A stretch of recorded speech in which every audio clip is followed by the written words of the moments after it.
Good morning friends, నేను మీ సాయి మల్లిష్ని మాట్లాడుతున్నాను. ముందుగా మా ఛానల్ సబ్స్క్రైబ్ చేసి లైక్ చేసి షేర్ చేయండి. అదేవిధంగా ఈరోజు వార్తల్లోని ముఖ్యాంశాలు తెలుసుకుందాం. వెలుగు దినపత్రిక. అద్వానీకి అస్వస్థత. బీజేపీ సీనియర్ నేత మాజీ ఉప ప్రధాని ఎల్కే అద్వానీ తీవ్ర అస్వస్థతకు గురయ్యారు. దీంతో ఆయనను కుటుంబ సభ్యులు ఢిల్లీలోని ఇంద్రావస్థ అపోలో హాస్పిటల్లో చేర్పించారు. ప్రస్తుతం ఆయన న్యూరాలజీ విభాగంలో ట్రీట్మెంట్ తీసుకుంటున్నారు. 97 ఏళ్ల వయసున్న అద్వానీ కొంతకాలంగా అనారోగ్య సమస్యలతో బాధపడుతున్నారు. ఈ ఏడాదిలో ఇప్పటి వరకు 4 సార్లు ఆసుపత్రిలో చికిత్స తీసుకున్నారు. విధంగా ఎల్కే అద్వానీ మాజీ ఉప ప్రధాని విధంగా అస్వస్థతకు గురవడం కారణంగా ఢిల్లీలోని అపోలో ఆసుపత్రిలో కుటుంబ సభ్యులు అడ్మిట్ చేశారు. ఇప్పుడు ఐసీయూలో చికిత్స పొందుతున్నట్టుగా చూసుకోవచ్చు. ఈ విధంగా 97 సంవత్సరాలు ఉన్న ఎల్కే అద్వానీ ఈ విధంగా ఇప్పటికీ 3 సార్లు అడ్మిట్ అయ్యి హాస్పిటల్లో చికిత్స తీసుకున్నట్టుగా చూడవచ్చు. ఈ విధంగా అనారోగ్య కారణాల ద్వారా ఆసుపత్రిలో అడ్మిట్ అయ్యి చికిత్స పొందుతున్నట్టుగా చూసుకోవచ్చు. రాజ్యాంగంపై బీజేపీ దాడి మనుస్మృతి అమలు చేయాలని సావర్కర్ అన్నారు. రాహుల్ గాంధీ కేంద్రం ఎస్సీ ఎస్టీ ఓబీసీల బొటనవేళ్లు నరుకుతున్నదని ఫైర్. రాజ్యాంగంలో భారతీయత ఏమీ లేదని దాని స్థానంలో మనుస్మృతి తీసుకురావాలని సావర్కర్ స్పష్టంగా చెప్పారు. అదే తీరును బీజేపీ వ్యవహరిస్తున్నది.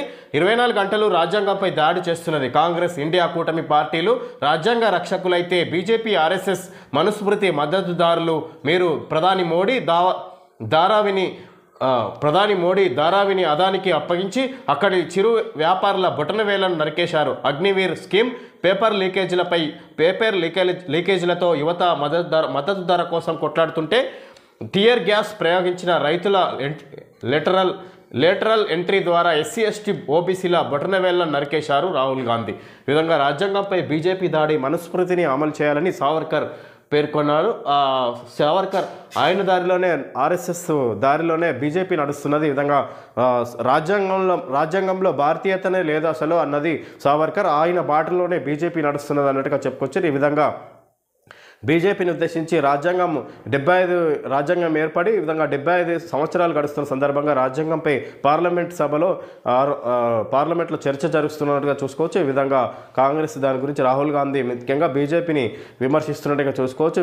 రాజ్యాంగానికి వ్యతిరేకంగా బీజేపీ పనిచేస్తున్నట్టుగా రాహుల్ గాంధీ పేర్కొన్నట్టుగా చూసుకోవచ్చు. అటు యువతకు, అదేవిధంగా రైతులు నిరసన వ్యక్తం చేస్తున్న రైతుల పట్ల వ్యతిరేకత యుద్ధం చేస్తుంది అన్నట్టుగా బీజేపీని ఉద్దేశించి మాట్లాడినట్టుగా చూసుకోవచ్చు రాహుల్ గాంధీ. కాంగ్రెస్తో దేశానికి తీరని నష్టం. నెహ్రూ సొంత రాజ్యాంగాన్ని నడిపారు మోడీ. దొంగచాటుగా కాన్స్టిట్యూషన్ను సవరించారని ఫైర్. దేశంలో 55 ఏళ్ల పాటు ఒకే కుటుంబం అధికారంలో ఉన్నది. ఆ సమయంలో దేశానికి తీరని నష్టం జరిగింది. ఎమర్జెన్సీ అనేది ఓ చీకటి అధ్యాయం. ఆ మచ్చను కాంగ్రెస్ ఎన్నటికీ చెరిపేసుకోలేదు. స్వాతంత్రానంతరం కొందరు స్వార్థపరుల వల్ల దేశ ప్రజలు అనేక కష్టాలు పడ్డారు. బానిస మనస్తత్వంతో ఉన్న వాళ్ళు దేశాభివృద్ధికి ఆటంకం కలిగించారు. నెహ్రూ సొంత రాజ్యాంగాన్ని నడిపారు. దొంగచాటుగా రాజ్యాంగ సవరణలు చేశారు. ప్రజల్లో విషబీజాలు నాటుతూ దేశ ఐక్యతను దెబ్బతీశారు. రాజ్యాంగాన్ని కూని చేసేందుకు కాంగ్రెస్ ప్రయత్నించింది. రాజ్యాంగ ఔన్నత్యాన్ని దెబ్బతీసింది. ప్రధాని నరేంద్ర మోడీ విధంగా రాజ్యాంగం ఏర్పడి 75 సంవత్సరాలు అయిన సందర్భంగా ఈ విధంగా పార్లమెంటు సభలో సమావేశాలు జరుగుతున్న సందర్భంగా రాజ్యాంగంను ఉద్దేశించి మాట్లాడేగా చూసుకోవచ్చు. ముఖ్యంగా బీజేపీ వాళ్ళు కాంగ్రెస్ వాళ్ళు బీజేపీపై విమర్శలు, ఒక పార్టీ వాళ్ళు ఒక పార్టీ మీద విధంగా విమర్శలు చేసుకున్నట్టుగా చూసుకోవచ్చు. రాజ్యాంగాన్ని దృష్టిలో పెట్టుకొని ఈ విధంగా రాజ్యాంగానికి వ్యతిరేకంగా కాంగ్రెస్ పార్టీ నడిచింది. ఈ విధంగా 55 సంవత్సరాలు ఒకే కుటుంబం దేశాన్ని నడిపించింది. ఈ విధంగా నెహ్రూ నుంచి మొదలుకొని ఇప్పటి వరకు రాహుల్ గాంధీ వరకు రాజ్యాంగానికి వ్యతిరేకంగా వాళ్ళ సొంత నిర్ణయాలతో దేశాన్ని నడిపించారు. ఈ విధంగా రాజ్యాంగాన్ని కించపరిచారు అన్నట్టుగా ముఖ్యంగా కాంగ్రెస్ని ఉద్దేశించి మాట్లాడుకోవచ్చు. రాజ్యాంగంలో ఉన్న సవరణల ప్రకారం కాకుండా, రాజ్యాంగంలో ఉన్న రూల్స్ ప్రకారం కాకుండా వాళ్ళకు రాజ్యాంగానికి వ్యతిరేకంగా సొంత నిర్ణయాలతో దేశాన్ని నడిపించారు. ఈ విధంగా అన్నట్టుగా చెప్పుకొచ్చారు. ఈ విధంగా ఎమర్జెన్సీ అనేది ఓ చీకటి అధ్యాయం. ఆ మచ్చను కాంగ్రెస్ ఎప్పటికీ చెరిపేసుకోలేదు అన్నట్టుగా ఇప్పుడు ముఖ్యంగా కాంగ్రెస్ని ఉద్దేశించి నరేంద్ర మోడీ మాట్లాడేట్టుగా చూసుకోవచ్చు. పార్లమెంట్ సభలో ఆమ్దాని పెరిగిన అడ్డగోలు ఖర్చు. గత 10 ఏళ్లలో భారీగా నిధుల దుర్వినియోగం. ఉపయోగం లేని ప్రాజెక్టులకు లక్షల కోట్లు ఖర్చు. ఆర్బీఐ రిపోర్టు పరిశీలనలో వెల్లడి. ప్రజలపై పన్నుల భారం పెంచి రాబడి పెంపు. సొంత ఆదాయం సరిపోక ముబ్బడిగా అప్పులు. ఫలితంగా 56,000 కోట్లకు చేరిన ద్రవ్యోల్బణం. ఆమ్దాని పెరిగినా కూడా అడ్డగోలు ఖర్చు. ఈ విధంగా ఎంత ఇన్కమ్ ఆదాయం పెరుగుతున్నా రాష్ట్ర ప్రభుత్వంకు ఇక్కడ అదేవిధంగా ఖర్చు కూడా అడ్డగోలుగా వస్తుంది అన్నట్టుగా వివిధ శాఖలపైన చేసే ఖర్చు కూడా ఎక్కువగా వస్తుంది, దానివల్ల ఆదాయం సరిపోతలేదు ఖర్చులకు అన్నట్టుగా చెప్పుకోవచ్చు. ఈ విధంగా ఉపయోగం లేని ప్రాజెక్టులకు లక్షల కోట్లు ఖర్చు, ఆర్బీఐ రిపోర్టు పరిశీలనలో వెల్లడి. ఈ విధంగా రాష్ట్రంలో ఉపయోగం లేని ప్రాజెక్టులకు లక్షల కోట్ల ఖర్చు చేస్తున్నారు రాష్ట్ర ప్రభుత్వాలు. ఈ విధంగా దానివల్ల ఆర్బీఐ ఈ విధంగా దానివల్ల ఇప్పుడు ప్రజలపై పన్ను భారం పెరుగుతుంది అన్నట్టుగా చెప్పుకోవచ్చు. ఆర్బీఐ పరిశోధనలో ఈ విషయాలు వెల్లడైనట్టుగా చూసుకోవచ్చు. ఆర్బీఐ రిపోర్ట్లో తెలంగాణ ఏర్పడిన తర్వాత 10 ఏళ్లలో రాష్ట్ర సొంత ఆదాయం గణనీయంగా పెరిగింది. ప్రజలపై పన్నుల భారం మోపి రాబడి పెంచిన గత బీఆర్ఎస్ ప్రభుత్వం నిధులను మాత్రం దుర్వినియోగం చేసింది. ఉపయోగం లేని ప్రాజెక్టులపై అడ్డగోలుగా లక్షల కోట్లు ఖర్చు చేసింది. సొంత ఆదాయం సరిపోక ఇబ్బడి ముబ్బడిగా అప్పులు చేసి వాటికే పెట్టింది. ఫలితంగా రాష్ట్రం అప్పుల్లో కూరుకుపోగా ద్రవ్యలోటు 10 ఏళ్లలో గణనీయంగా పెరిగింది. ఇటీవల ఆర్బీఐ రిలీజ్ చేసిన గణాంకాలను పరిశీలిస్తే ఇదే స్పష్టమవుతున్నది. 2014-15 నుంచి 2023-24 మధ్య కాలంలో క్యాపిటల్ ఎక్స్పెండిచర్ భారీగా చేసినట్టు ఆర్బీఐ పేర్కొన్నది. గత బీఆర్ఎస్ ప్రభుత్వం కాళేశ్వరం, మిషన్ భగీరథ తదితర భారీ ప్రాజెక్టులు చేపట్టింది. కానీ లక్షల కోట్లు ఖర్చు పెట్టి చేపట్టిన ఈ భారీ ప్రాజెక్టులు ప్రస్తుతం ఉపయోగం లేకుండా పోయాయి. రాష్ట్రం ఏర్పడినప్పుడు 29,288 కోట్ల సొంత ఆదాయం ఉండగా అది 2023-24 నాటికి 1.31 లక్షల కోట్లకు పెరిగినట్టు ఆర్బీఐ నివేదికలో వెల్లడించింది. ఈ విధంగా గత 10 ఏళ్లలో రాష్ట్రం ఏర్పడిన తర్వాత గత 10 ఏళ్ళు బీఆర్ఎస్ పార్టీ హయాంలో ప్రభుత్వం నడిచింది. ఈ విధంగా ఆ ప్రభుత్వంలో ఇక్కడ విధంగా ఉపయోగం లేని ప్రాజెక్టులపై ఎక్కువగా లక్షల కోట్లు పెట్టుబడి పెట్టింది. గణనీయంగా రాష్ట్ర ఆదాయం పెరిగినా కూడా అదంతా ఉపయోగం లేని ప్రాజెక్టులపై పెట్టడం వల్ల ఈ విధంగా రాష్ట్రం అప్పుల్లో కూరుకుపోయింది. ఈ విధంగా అప్పులు తీసుకొచ్చి అప్పులకే పెట్టడం జరిగింది వచ్చిన ఆదాయాన్ని. తద్వారా ప్రజలపై పన్నులు పెంచే ఈ విధంగా వచ్చిన ఆదాయం కూడా అప్పులు కట్టాల్సిన పరిస్థితి వస్తుంది అన్నట్టుగా చెప్పుకోవచ్చు. ఇది ఆర్బీఐ రిపోర్ట్లో వెల్లడైనట్టుగా చూసుకోవచ్చు ఈ విషయాలన్నీ. ఈ విధంగా కాళేశ్వరం అదేవిధంగా విద్యుత్ ప్రాజెక్టులన్నీ ఉపయోగం లేవు ప్రస్తుతం. కాళేశ్వరం అదేవిధంగా ఇది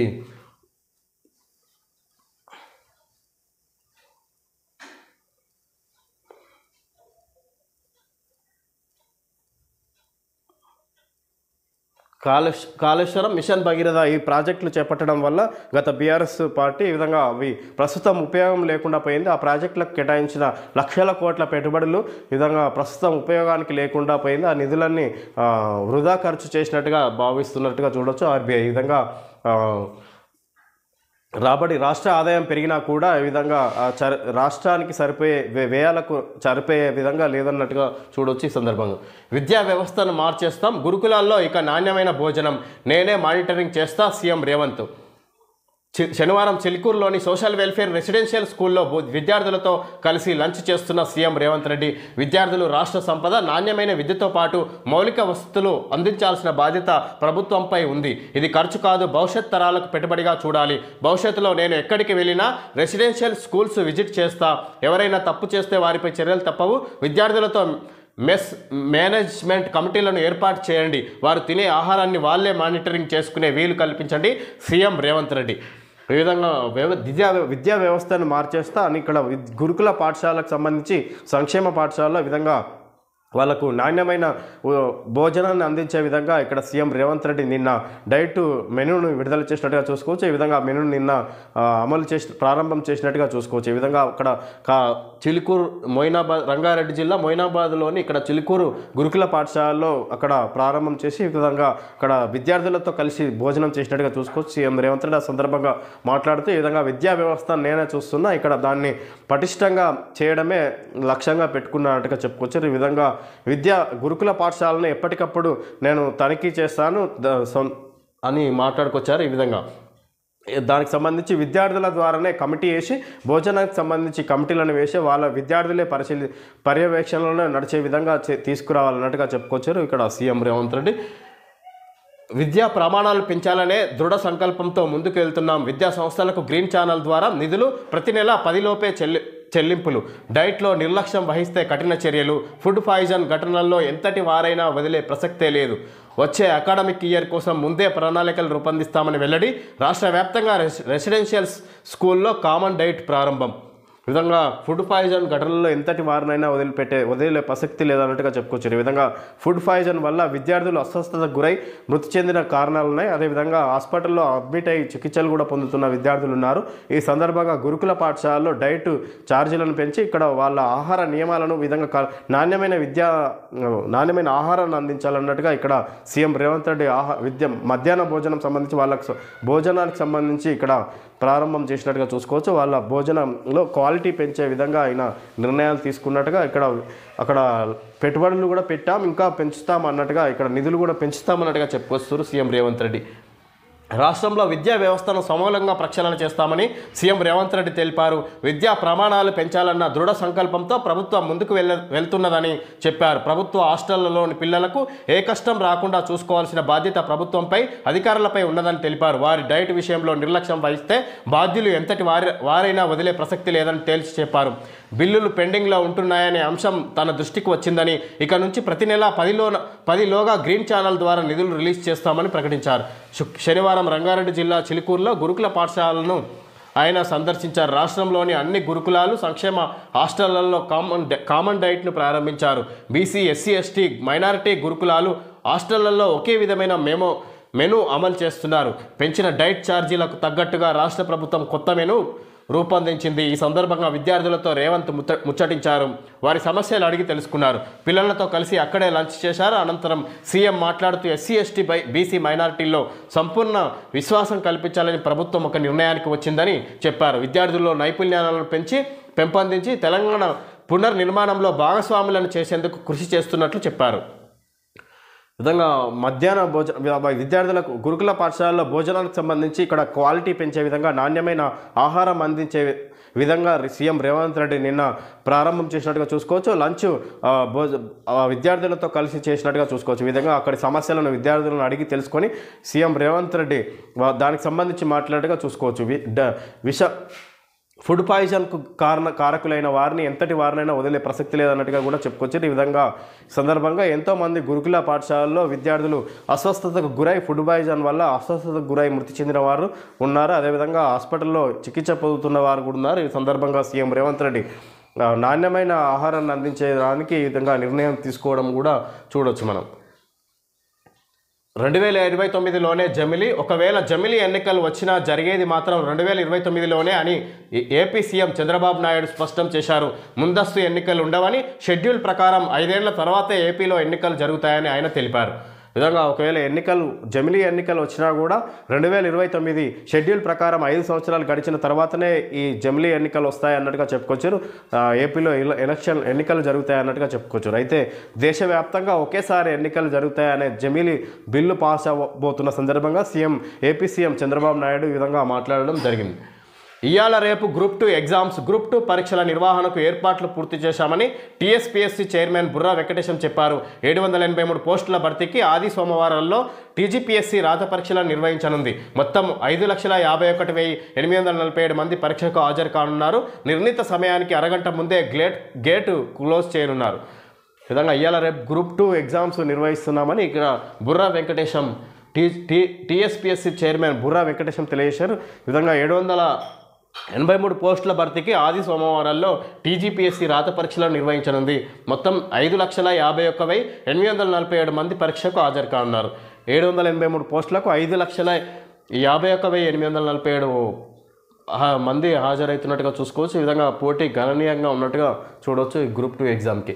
జనరల్ ఆర్బిట్రేషన్ సెంట్రల్ ట్రస్టీగా జస్టిస్ సుదర్శన్ రెడ్డి, హైదరాబాద్లోని అంతర్జాతీయ ఆర్బిట్రేషన్ ట్రస్ట్ పదవికి విశ్రాంత జస్టిస్ లావు నాగేశ్వరరావు రాజీనామా చేశారు. నూతన ట్రస్టీగా సుప్రీంకోర్టు మాజీ న్యాయమూర్తి జస్టిస్ బి సుదర్శన్ రెడ్డి బాధ్యతలు చేపట్టారు.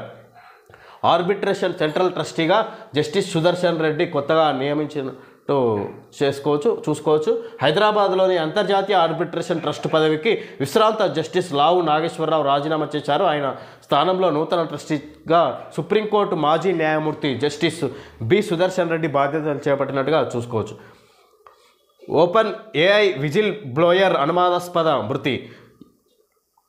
చాట్ జీపీటీ మాతృ సంస్థ ఓపెన్ ఏఐ కంపెనీ మాజీ researcher whistle blower Suchir Balaji 26 అనుమానాస్పదంగా మృతి చెందారు. ఇండియన్ అమెరికన్ అయిన అతడు శాన్ ఫ్రాన్సిస్కోలోని తన అపార్ట్మెంట్లో శవమై కనిపించాడు. ఈ విధంగా ఓపెన్ ఏఐ విజిల్ బ్లోయర్ అనుమానాస్పద మృతి. ఈ విధంగా భారతదేశానికి చెందిన ఇండియన్ అమెరికన్ అయిన అతడు శాన్ ఫ్రాన్సిస్కోలోని తన అపార్ట్మెంట్లో ఈ విధంగా మరణించినట్టుగా చూసుకోవచ్చు. ఆయన ఏఐ కంపెనీ మాజీ research whistle blower Suchir Balaji అనగా ఏఐ కంపెనీ మాజీ రీసెర్చర్గా చెప్పుకోవచ్చు. ఈ విధంగా ఇండియాకు చెందిన వ్యక్తి అమెరికాలో ఉంటున్నట్టుగా చూసుకోవచ్చు. ఈ విధంగా ఏఐలో మాజీ కంపెనీ రీసెర్చర్, చిన్న వయసులోనే రీసెర్చర్గా కూడా ఆయన స్థాయికి వెళ్ళినట్టుగా చూసుకోవచ్చు.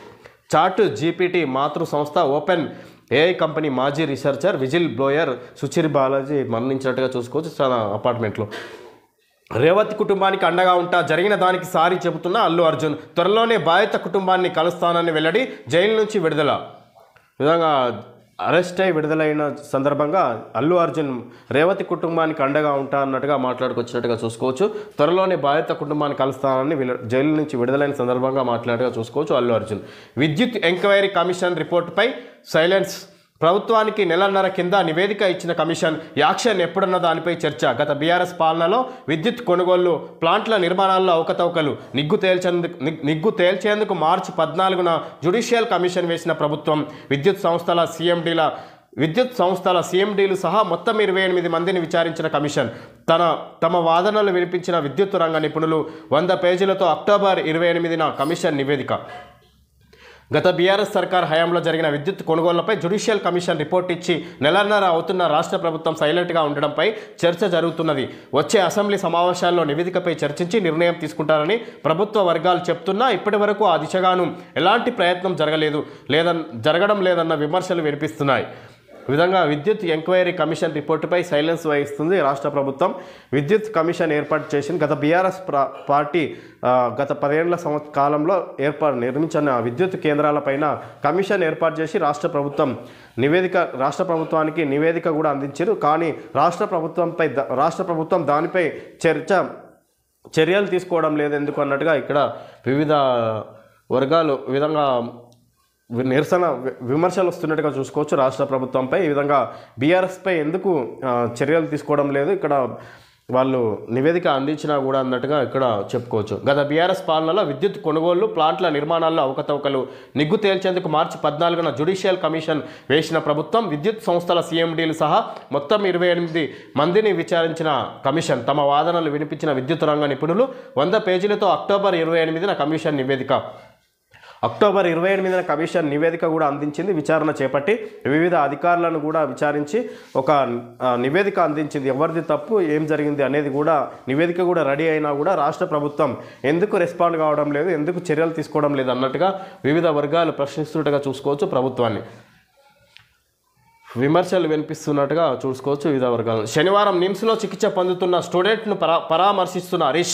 మేం నిలదీస్తేనే ప్రభుత్వం కళ్ళు తెరిచింది. CM Revanth గురుకులాల విజిట్పై Harish Rao comment. వికారాబాద్ గురుకుల విద్యార్థిని లీలావతికి పరామర్శ. విధంగా గురుకుల స్టూడెంటు నిమ్స్లో చికిత్స పొందుతున్న సందర్భంగా హరీష్ రావు ఆమెని పరామర్శించినట్టుగా చూసుకోవచ్చు. ఈ విధంగా పరామర్శలో భాగంగా మేము నిలదీస్తానే ప్రభుత్వాన్ని విధంగా సీఎం రేవంత్ రెడ్డి రెస్పాండ్ అయ్యండి. ఈ విధంగా దానికి ప్రతిచర్యగా ఇప్పుడు గురుకులాల్లో మధ్య భోజనం విషయంలో ఇక్కడ ముందడుగు వేయడం జరిగింది అన్నట్టుగా చూసుకోవచ్చు. ఈ విధంగా మేము నిలదీయడం వల్లనే ప్రభుత్వంలో కదలిక వచ్చింది, దానికి సంబంధించి నిర్ణయాలు తీసుకున్నారన్నట్టుగా చెప్పుకొస్తారు హరీష్ రావు. మీ సంపూర్ణ ఆరోగ్యానికి హోమియోకేర్ కవచం. స్పెషాలిటీ చికిత్సలు, స్పాండిలోసిస్, డిస్క్ సమస్యలు, సయాటికా, కీళ్ళ నొప్పులు, rheumatoid arthritis, gouty arthritis, diabetes, thyroid, సంతానలేమి, పీసీఓడి, ఫైబ్రాయిడ్ యూటిరస్, హార్మోన్ సమస్యలు, piles, fistula, gastric and acidity సమస్యలు, ఆస్తమా, సైనసైటిస్, టాన్సిలైటిస్, కిడ్నీలో రాళ్ళు, psoriasis. Homeocare international world class homeopathy. ఇవన్నీ హోమియోకేర్ ఇంటర్నేషనల్ వీటన్నిటికీ చికిత్స అందిస్తామన్నట్టుగా, స్పెషాలిటీ చికిత్సను అందిస్తామన్నట్టుగా వీళ్ళు యాడ్ ఇవ్వడం జరిగింది హోమియోకేర్ ఇంటర్నేషనల్ వాళ్ళు. ఓకే ఫ్రెండ్స్, ఈరోజు వార్తల్లో ముఖ్యాంశాలు తెలియజేయడం జరిగింది. Thank you friends.